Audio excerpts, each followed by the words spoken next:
আমাদের মার্কেটের নাম জোনাকি সুপার মার্কেট। ঈদ উপলক্ষে আমাদের সব দোকানদার এই মালামাল তুলেছেন, যেমন বিদেশি শার্ট, প্যান্ট, গেঞ্জি, পাঞ্জাবি, কোটি। আর বাচ্চাদের আছে, বাচ্চাদের শর্ট প্যান্ট, ফুল প্যান্ট, গেঞ্জি, শার্ট, জুতো, মেয়েদেরও কিছু কিছু আছে।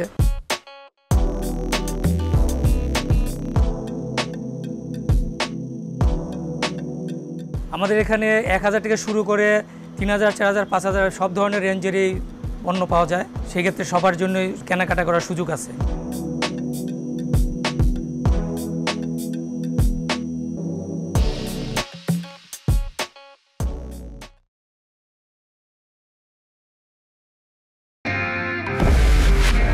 ফুড শেয়ারিং গুড যদি হাত ধুয়ে নাও আগে, কিন্তু সব শেয়ারিং এ শেয়ার হয় জীবাণু, এমনকি হতে পারে সাবান থেকেও। তাই সব সময় জীবাণু থেকে 10 গুণ বেশি সুরক্ষিত থাকতে ডেটল হ্যান্ড ওয়াশ।